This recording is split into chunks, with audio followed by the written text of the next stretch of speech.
اچھا ultra processed foods وہ ہوتے ہیں جس میں بہت زیادہ ایملسیفائرز، اسٹیبلائزرز، پرزرویٹیوز یا پھر ہڈن شوگر، ہڈن سالٹ ڈالا جائے.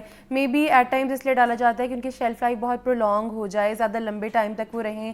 فریج میں نہ رکھیں تو ٹین میں بھی وہ سروائیو کر جائیں کافی دیر. آپ نے دیکھا ہوگا میٹ بھی ایون آپ کر لیتے ہوتے ہیں، یا کینڈ فوڈ جو ہوتے ہیں وہ الٹرا پروسیسڈ فوڈ ہوتے ہیں جو کہ ایک پروسیس سے گزر کے آپ ان کی شیلف لائف کو امپروو کرنے کے لیے کیا جاتا ہے. فروٹس بھی جو کین فروٹس ہوتے ہیں وہ بھی بالکل، جو فروٹ کاکٹیل ہوتی ہے یا پھر جو آپ کو ملتا ہے پائن ایپل ملتا ہے سرپ کے اندر، اور اس کے علاوہ اس طرح جو بھی فروٹس آپ کو مل رہے ہوتے ہیں، جو بھی بینز مل رہے ہوتے ہیں جو پیکج میں ہوتے ہیں، ٹنز میں ہوتے ہیں، وہ الٹرا پروسیسڈ ہوتے ہیں. وہ ان کے اندر شوگر سرپ، ایملسیفائرز، کچھ اسٹیبلائزرز ہوتے ہیں اس طرح کے جو کہ ان کی شیلف لائف کو بہت بڑھا دیتے ہیں. لیکن آبویسلی ان کو الٹرا پروسیس کی کیٹیگری میں ہم پھر انٹر کر دیتے ہیں بیکاز وہ ریئل فوڈ سے تھوڑا ہٹ کے ہو جاتے ہیں، اس میں اور زیادہ ایجنٹس ایڈ ہو جاتے ہیں جو کہ آبویسلی شیلف لائف بھی بڑھا رہے ہوتے ہیں، لیکن ان دا سیم وے وہ پھر کیا کر رہے ہوتے ہیں کہ پرابلمٹک بھی ہو جاتے ہیں ہمارے گٹ کے لیے، ہمارے سسٹم کے لیے. اچھا یہ بتائیں کہ ان کو بنانے کا طریقہ کیا ہوتا ہے، کیسے بنتے ہیں یہ؟ اچھا یہ تو انڈسٹری میں بنتے ہیں بیکاز آبویسلی انڈسٹریل میتھڈز ہوتے ہیں، اس میں ڈفرینٹ اسٹیبلائزرز ڈالے جاتے ہیں جس طرح کہ E47 ہے، E41 ہے، یا پھر فلیورنگ ایجنٹس ڈالے جاتے ہیں ایٹ ٹائمز اس لیے کہ فلیور کو انہانس کیا جائے. آبویسلی جس طرح ہم لوگ پروسیس نگٹس وغیرہ دیکھتے ہیں آپ کی لائف کو آسان کرنے کے لیے وہ بنائے جاتے ہیں. جوسز ہیں کچھ اس طرح کے جو کہ ریڈی میڈ ہوتے ہیں، جو کہ آبویسلی اگر آپ فریش پریس نہیں یوز کریں، لیکن اگر فریش اورنجز نہیں ہیں یا فریش ایپلز نہیں ہیں آپ کے پاس تو آپ فوراً سے وہ فروٹس یوز کر سکیں. تو اسی لیے آپ کی لائف کو ایزی کرنے کے لیے بنایا گیا تھا، لیکن بعد میں لیٹر آن ریئلائزیشن ہوتی ہے کہ یہ جو ہے الٹرا پروسیسڈ ہے تو آبویسلی آپ کی ہیلتھ کے لیے اس کے بہت زیادہ نیگیٹو امپیکٹس بھی آ رہے تھے. ظاہر ہے آپ کی ہیلتھ کے، آپ کی ڈائبٹیز ٹائپ کے پرابلمز یا پھر جیسا بلڈ پریشر ہے، اس طرح ہی ہائپر ٹینشن ہے، بلڈ پریشر اگین، اسی طرح ہی اور بھی پرابلمز آ رہی تھی جیسے انسولین ریزسٹنس ہونے لگ گئی، PCOS ہونے لگی لڑکیوں میں، کچھ سرٹن ٹائپ آف کینسرز بھی ٹریگر ہوتے ہیں بیکاز آبویسلی آپ کی امیونٹی ویک ہو جاتی ہے اس طرح کی چیزیں ڈیلی بیسس پہ کھا کے. پلس آپ کی اسکن کنڈیشنز آ جاتی ہیں اگر آپ ڈیلی بیسس پہ اس طرح کی چیزیں کھاتے ہیں.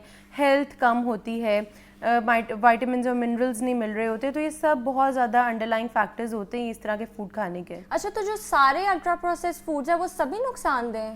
اچھا 3 کیٹیگریز میں ہم ان کو ڈیوائڈ کرتے ہیں. ایک ہوتے ہیں پروسیس، جس طرح کہ دہی ہو گیا وہ ہم ایک پروسیس سے گزار کے بناتے ہیں، یا کرڈ ہو گیا، یا پھر جس طرح چیز کاٹیج چیز جسے پنیر کہتے ہیں وہ ہو گیا، وہ ایک پروسیس سے گزر کے بن رہی ہے لیکن وہ آپ کے لیے ہارمفل نہیں ہے.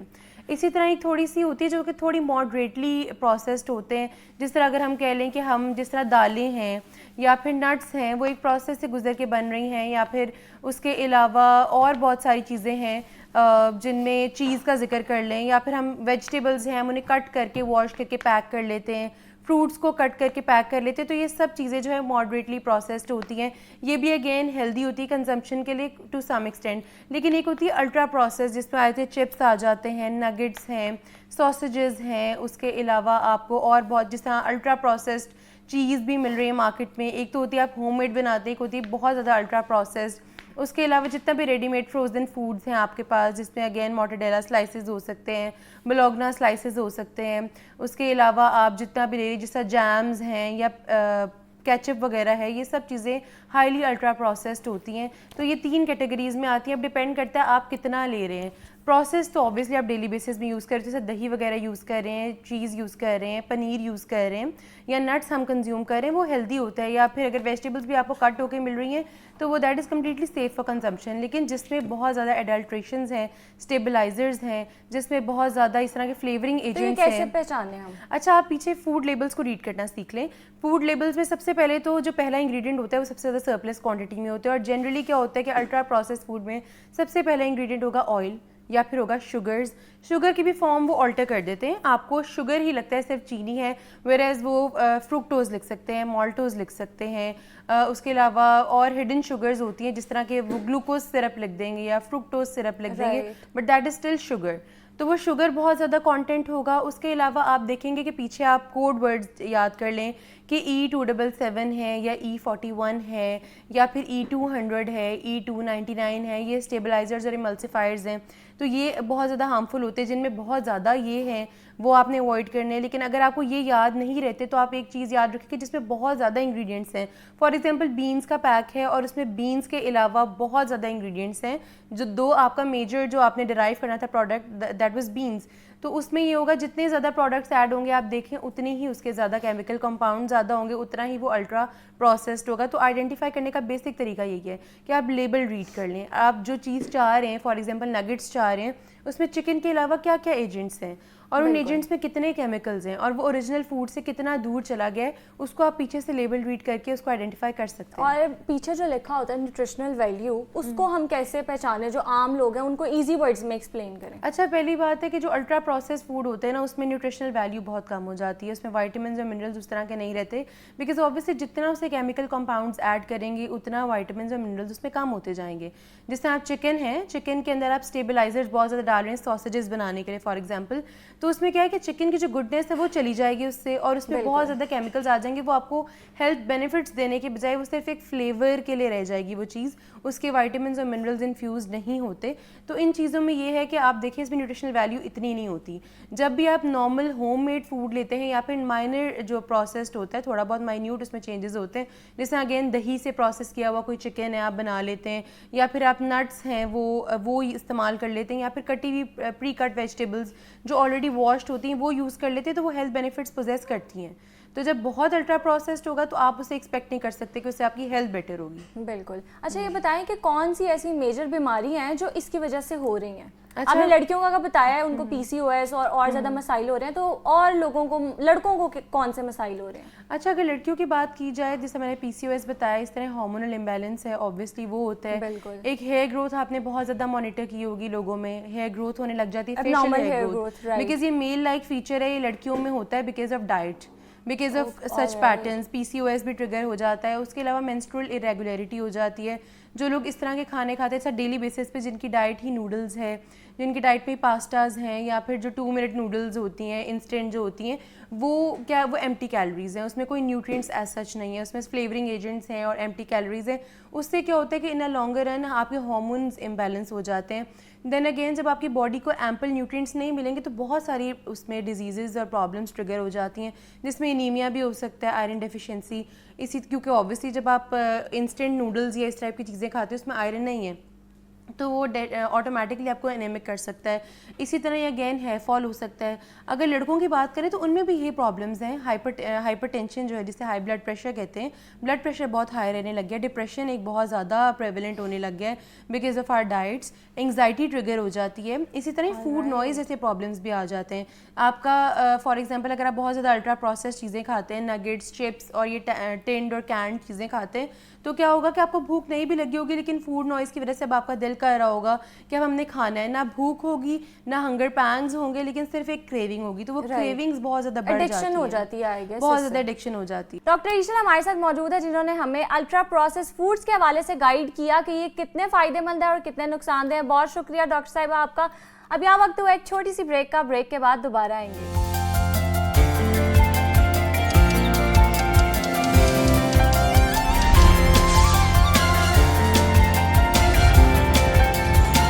Welcome back. اب آگے بڑھتے ہیں اور تھوڑا اسٹوڈنٹ ویزاز کے حوالے سے بات کر لیتے ہیں. یورپ آج پاکستانی طلبہ کے لیے صرف ایک خواب نہیں رہا بلکہ ایک حقیقت بنتا جا رہا ہے, اور ہر سال ہزاروں نوجوان اسٹڈی ویزا کی بنیاد پر یورپی ممالک کا رخ بھی کر رہے ہیں جہاں معیاری تعلیم, جدید سہولیات اور بہتر مستقبل کے مواقع موجود ہیں. لہٰذا کون سے ایسے ممالک ہیں جو مکمل فنڈڈ اسکالرشپس کے باعث خاص توجہ حاصل کر رہے ہیں, اور اس وقت کم بجٹ میں اعلیٰ تعلیم کے لیے کون سے یورپی ممالک سب سے اچھی سہولیات فراہم کر رہے ہیں جس سے درست رہنمائی اور محنت کے ساتھ یورپ میں تعلیم پاکستانی طلبہ کے لیے ایک قابل حصول منزل بھی بن سکتی ہے. تو آج ہم اسی موضوع پر بات کریں گے. ہمارے ساتھ ویزا کنسلٹنٹ حامد نبیل صاحب موجود ہیں, ان کو ویلکم کریں گے اور سیگمنٹ کا آغاز کریں گے. السلام علیکم, کیسے ہیں آپ؟ وعلیکم السلام, آئی ایم گڈ, آپ بتائیں. اللہ کا شکر. اچھا, سب سے پہلے تو یہ بتائیں کہ کون سی کنٹریز ہیں جو اس وقت سب سے بیسٹ ہیں اسٹڈی کے لیے؟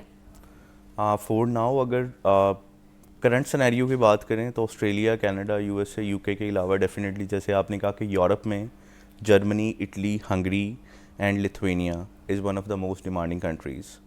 where the student are supposed to arrive, اور وہاں پر وہ ڈیجیٹلائزڈ جو کرنٹ سینیریو جا رہا ہے جیسے AI اور cyber security, in the same time اگر آپ کی میڈیکل فیلڈس کی بات کی جائے اور جو اس کی لیٹسٹ ٹرمینالوجیز کی بات کی جائے تو وہاں وہ فوکس کر رہے ہیں ان پیٹرنس پہ، ان میتھڈالوجیز پہ، اور انہی ڈگریز کو زیادہ پروموٹ کر رہے ہیں. سیم ایز لائک کہ اسٹوڈنٹ اسکالرشپ پہ جا سکتا ہے، اٹلی جا سکتا ہے، جرمنی جا سکتا ہے، ہنگری جا سکتا ہے. ہنگری کی اپنی اسکالرشپس پروڈیوسڈ ہیں.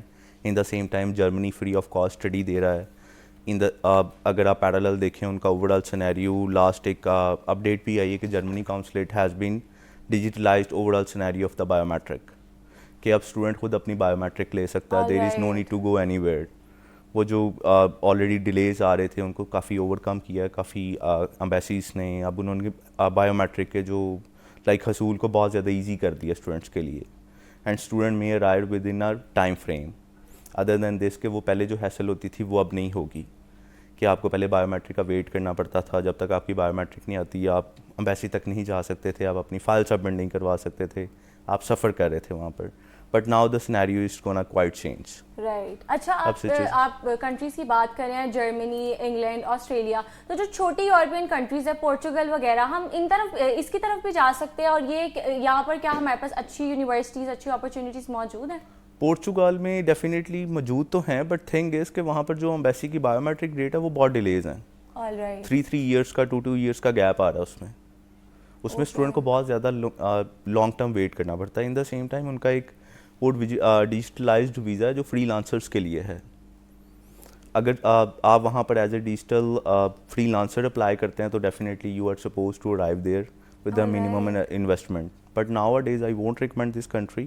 You can move towards the other 27, 28 Schengen zone countries where you are supposed to get the PRs after completion of your time frame. All right. اچھا یہ بتائیں کہ ہمارے جو پاکستانی اسٹوڈنٹس ہیں سب سے زیادہ کون سی فیلڈ کے اسٹوڈنٹس ہیں جو ان کنٹریز کا رخ کر رہے ہیں؟ میڈیکل کے ہیں، IT کے ہیں، انجینئرنگ کے ہیں، کون سے ہیں؟ جنیریکلی جن لوگوں نے ایجوکیشن میں بیچلر کیا ہے، IT میں کیا ہے، انجینئرنگ میں کیا ہے، میڈیکل اسٹریم میں کیا ہے، overall the scenario is different now. Everyone wants to move from here to the other countries. اگر ایجوکیشن کی بات کریں، اگر آپ HR کی بات کریں، فائنانس کی بات کریں، اکاؤنٹس کی بات کریں، میڈیکل کی بات کریں، IT کی بات کریں، انجینئرنگ کی بات کریں، تو ہر کسی کا یہی ایک پریفرنس ہے کہ they want to move forward towards the other countries. Right. Even کہ وہاں پر ان کو لینگویج بیریئر کے ساتھ سفر کرنا پڑے گا، امپلائمنٹ کے لیے ان کو اسٹرگل کرنی پڑے گی، but they are willing to do that. All right. اچھا آپ ہنگری کی اسکالرشپس کی بات کر رہے تھے، تو کون سی اسکالرشپس ہیں جو ہمارے اسٹوڈنٹس کو وہ دے رہے ہیں؟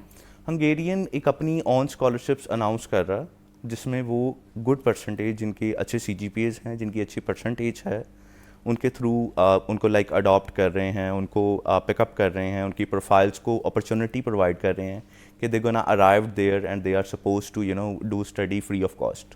آل رائٹ. اچھا مطلب ہر کسی کا خواب ہوتا ہے، اسپیشلی جو مڈل کلاس ہمارا طبقہ ہے، کہ ہم بھی باہر جا کے پڑھیں، ماسٹرز کریں، گریجویٹ کریں. تو بتائیں جو ہمارا موجودہ صورتحال ہے، موجودہ اکانومی میں ہم کم بجٹ میں جا سکتے ہیں یورپی ممالک؟ ڈیفینیٹلی جا سکتے ہیں. میں نے ابھی آپ کو بتایا کن ممالک میں جا سکتے ہیں اور اسکالرشپس کون سی اویلیبل ہیں؟ میں نے آپ کو بتایا کہ جرمنی اسکالرشپ دے رہا فری آف کاسٹ. اب ایک پرٹیکولر آپ اسکالرشپ کو اگر ٹارگیٹ کریں گے، you are not able to arrive there. Other than scholarships have a limited quota. اگر ہم پرٹیکولر بات کریں جو اکنامیکل کنٹریز ہیں جہاں پر آپ کو ایٹ لیسٹ پارشل یا فلی فنڈیڈ اسکالرشپس مل سکتی ہیں، اس میں مینلی کنٹری آتی ہے جرمنی، اٹلی، اس کے بعد آتا ہے لیتھوینیا، اینڈ دین آپ جا سکتے ہیں فرانس کی طرف. یہ 4 کنٹریز ایسی ہیں جو آپ کو پبلک یونیورسٹیز میں آپشن دے رہی ہیں، اور یہاں پر آپ فلی فنڈیڈ اور پارشل اسکالرشپ کے لیے اپلائی کر سکتے ہیں. اب پارشل اسکالرشپ میں کیا ہے کہ آپ کو منیمل فیس کے ساتھ آپ کا ارائیول ہو جاتا ہے. Then once you arrive there then you can apply for the fully funded one. Otherwise اگر آپ یہاں سے کرتے ہیں تو اس میں کافی ڈیلیز آتے ہیں. ان دا سیم ٹائم اگر آپ جرمنی میں اپلائی کرتے ہیں تو وہاں پر والیوم آف اپلیکیشن زیادہ ہے.